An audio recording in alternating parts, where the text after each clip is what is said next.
اب سوال پیدا ہوتا ہے قیام اللیل سے مراد کیا ہے؟ یہاں پہ میں ذرا تراویح کی کا جو پس منظر ہے وہ بیان کر دینا چاہتا ہوں۔ دیکھیے جیسا کہ ہم نے خطبے میں بھی دیکھ لیا، اللہ نے قیام اللیل جو ہے اسے فرض نہیں ٹھہرایا، تطوع۔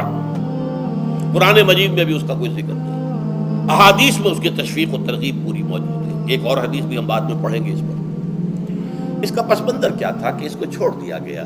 اب ظاہر بات ہے مسلمانوں میں کمزور بھی ہیں، مسلمانوں میں وہ مزدوری کرنے والے بھی ہیں، روزہ تو فرض ہے ان پر، چاہے مئی کا مہینہ ہے اور گندم کاٹنی ہے، روزہ تو پھر بھی رکھنا ہوگا، یہ سب کچھ، لیکن یہ کہ رات کو پھر کھڑے رہنا ان کے لیے، جاگنا ممکن نہیں، لہذا ان کے اوپر یہ چیز فرض نہیں۔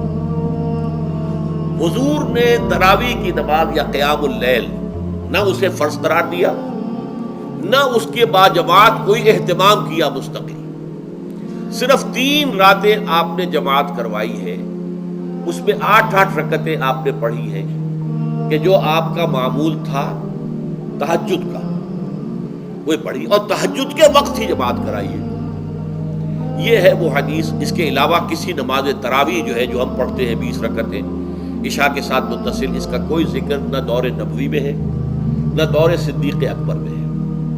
یہ دور حضرت عمر کی خلافت میں ہوا ہے، اور ہم نہیں کہہ سکتے کتنے سال کے بعد ہوا ہے۔ حضرت عمر رضی اللہ تعالیٰ عنہ کی خلافت کا دور جو ہے وہ تو 10 برس ہے، ہو سکتا ہے 5 برس کے بعد ہوا ہو، 6 برس کے بعد ہوا ہو، 12 ہوا ہے ان کے عہد میں۔ حضرت عمر ایک مرتبہ مسجد میں داخل ہوئے، مسجد نبوی میں، تو دیکھا کہ کچھ لوگ 8، 10، 12 جو ہے وہ ایک جو ہے حافظ کے پیچھے کھڑے ہوئے اور قرآن سن رہے ہیں، کچھ دوسرے کونے میں کھڑے ہیں، کچھ کہیں اور کھڑے ہیں، مختلف جماعتیں ہو رہی ہیں۔ تو انہوں نے سوچا کہ کیوں نہ ان سب کو ایک امام کے پیچھے جمع کر دیا جائے، اور اس کے لیے لوگوں کی سہولت کے لیے عشاء کے ساتھ متصل رکھ دیا جائے، اس لیے کہ تہجد کے وقت اٹھنا جو ہے وہ تو ہر کس و ناقص کا کام نہیں ہے، کہ عشاء کے بعد اگر تھوڑا سا اضافی وقت ہو صرف، تو یہ ہر شخص کر لے گا، مزدور بھی کر لے گا۔ لہذا آپ نے یہ نظام تجویز فرمایا کہ عشاء کے متصلاً بعد 20 رکعت نماز پڑھی جائے اور ایک امام کے پیچھے پڑھی جائے۔ یہ گویا کہ اجتہاد ہے حضرت عمر رضی اللہ تعالی عنہ، اس کو آپ نے خود بدعت بھی قرار دیا ہے، لیکن بدعت حسنہ۔ بدعت کس اعتبار سے؟ لغوی اعتبار سے، نئی بات، اس لیے کہ حضور کے زمانے میں نہیں تھی، تو یہ اس طریقے سے ایک نئی بات ہے، لیکن یہ بات چونکہ بہت اچھی ہے، بہت عمدہ ہے۔ آپ جب یہ نظام چل پڑا تو ایک دن مسجد میں آئے، دیکھا کہ بڑی بھری مسجد ہے، صحابہ کھڑے ہیں اور ایک امام کے پیچھے قرآن سن رہے ہیں۔ آپ نے فرمایا نعم البدعۃ ھذہ، یہ جو ہم نے نئی بات شروع کی ہے یہ بہت اچھی ہے، بہت عمدہ ہے۔ اب یہاں سے فرق واقع ہو گیا ہے۔ ایک تو اہل تشیع جو ہے وہ تو ویسے ہی حضرت عمر سے بہت دشمنی رکھتے ہیں، عناد رکھتے ہیں، تو حضرت عمر کے اجتہادات سے انہیں نفرت ہے، انہیں دوری ہے، چاہے وہ کوئی سا بھی حضرت عمر کا اجتہاد ہو۔ ہمارے ہاں اہل حدیث حضرات بھی در حقیقت حضرت عمر یا کسی اور خلیفہ راشد کے فعل کو وہ سمجھتے ہیں کہ یہ ایگزیکٹو آرڈرز ہیں، یہ ہمیشہ کے لیے نہیں ہے۔ حضرت عمر نے اپنے دور میں ایک نظام قائم کیا، ان کے دور کے لیے ٹھیک تھا، یہ ہمیشہ کے لیے نہیں۔ ہمیشہ کے لیے وہ 8 ہی رکعت کے قائل ہیں، وہ تہجد والے، لیکن اس میں بہرحال انہوں نے بھی خود یہ اضافہ کیا ہے کہ وہ 8 رکعتیں وہ عشاء کے ساتھ متصل پڑھتے ہیں، تہجد کے وقت تو نہیں پڑھتے۔ اور حضور نے تو صرف 3 روز جو ہے وہ کرائی تھی جماعت، وہ لوگ 30 دن یا 29 دن پڑھ رہے ہیں، تو اضافہ تو انہوں نے بھی کر دیا، تو نظام میں تبدیلی تو ہو گئی۔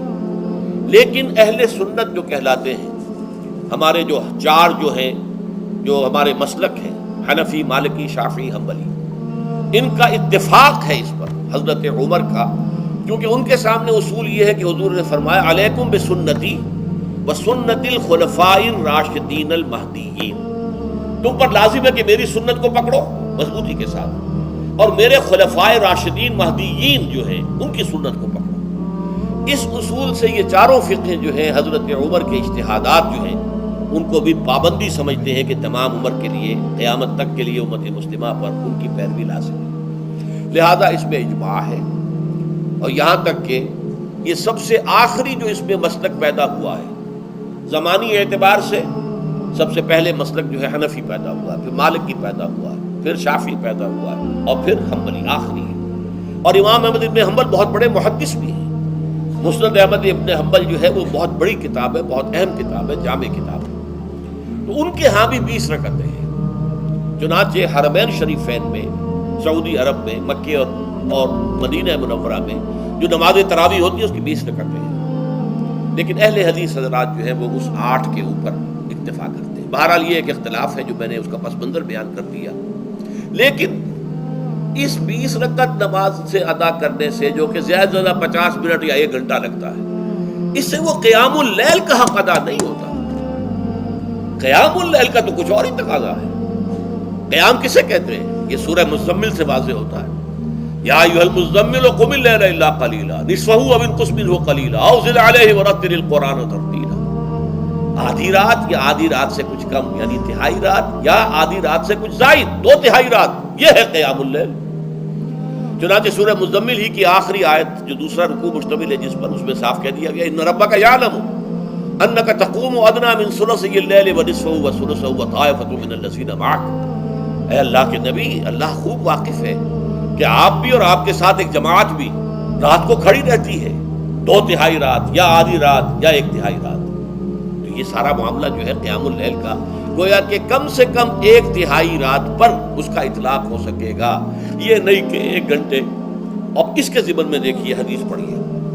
تیسری حدیث ہے عن عبداللہ ابن عمرو ابن العاص رضی اللہ تعالی عنہ. یہ وہی عبداللہ ابن عمرو ہے جن کی میں نے آپ کو حدیث پہلے سنائی ہے. یہ ساری رات کھڑے رہتے تھے، پوری رات، اور ہر روز روزہ رکھتے تھے، جس پر حضور نے منع کیا، لا تفعل، مت کرو ایسا. رضی اللہ عنہما، یہ خود بھی صحابی ہیں اور ان کے والد عمرو بن العاص بھی صحابی ہیں. ان رسول اللہ صلی اللہ علیہ وسلم قال، کہ اللہ کے رسول صلی اللہ علیہ وسلم نے فرمایا، الصیام والقرآن یشفعان للعبد. روزہ اور قرآن بندے کے حق میں شفاعت کریں گے.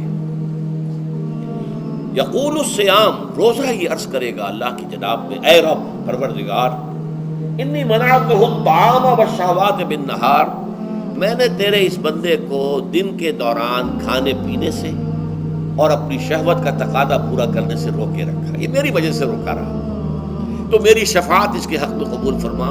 فشفعنی فیہ، میری شفاعت اس کے حق میں قبول فرما. ویقول القرآن، قرآن کیا کہے گا؟ منعتہ النوم باللیل، میں نے اسے رات کے وقت سونے سے، نیند سے روکے رکھا. فشفعنی فیہ، تو اس کے حق میں میری شفاعت قبول فرما. حضور فرماتے ہیں فیشفعان، ان دونوں کی شفاعت قبول کی جائے گی. یہ ہے قیام اللیل. یہ قیام اللیل صرف تراویح کی نماز سے جو پڑھ لی جاتی ہے، اور ہمارے ہاں تو یہ ہے، وہاں کم سے کم یہ تو تھا، صحابہ کرام کھڑے ہوتے تھے تو جو قاری پڑھ رہا ہوتا تھا وہ ان کے دل میں اترتا جاتا تھا، اس کا مضمون اور مفہوم جو ہے ان کو معلوم ہے، لہذا وہ اس کی زبان سے نکلا ہوا ہر لفظ ان کے قلب کی گہرائیوں تک اتر رہا ہے. یہاں تو یہ ہے پیرٹ لائک حافظ ہے، اسے خود پتہ نہیں میں کیا پڑھ رہا ہوں. اکثر حفاظ جو ہیں وہ عالم تو نہیں ہوتے، اور جو سن رہے ہیں انہیں کچھ پتہ نہیں ہم نے کیا سنا ہے. تو ٹھیک ہے، کم سے کم ثواب تو انہیں ملے گا کہ انہوں نے وقت نکالا ہے. 1 گھنٹہ ہی اضافی صحیح، لیکن بہرحال اس کا وقت تو انہوں نے نکالا ہے، محنت کی ہے، کھڑے رہے ہیں، ثواب ملے گا. لیکن جو مقصد ہے وہ حاصل نہیں ہوتا. اس مقصد کے حصول کے لیے اول تو قیام اللیل کی کم سے کم مدت 1/3. اگر کوئی شخص فرض کیجئے کہ اس کے ہاں کوئی اور انتظام نہیں ہے، جیسا کہ ہمارے ہاں ہم نے انتظام کیا ہے بڑے بڑے شہروں میں دورہ ترجمہ قرآن، اس میں ہمیں 5 گھنٹے لگ جاتے، نصف شب کے قریب تری جو ہے معاملہ ہو جاتا. اس میں کیا ہوتا ہے کہ ہر 4 رکعت سے پہلے جو اس کے اندر پڑھا جانا ہے حصہ قرآن کا، اس کا پہلے ہم مطالعہ کرتے ہیں بیٹھ کر، ترجمہ اور کچھ موٹے موٹے نکات کی جو ہے وضاحت. پھر کھڑے ہو گئے اور قاری صاحب کے پیچھے 4 رکعتوں کے اندر وہ 4 رکوع یا جتنے بھی ہیں پڑھ لی، سن لی، پھر بیٹھ گئے 4 کے بعد پھر اگلی 4 رکعتوں کے اندر جو کچھ پڑھا جانے والا ہے اس کا ترجمہ، اس کی تفہیم ہو گئی، پھر کھڑے ہو گئے، پھر سن لیا.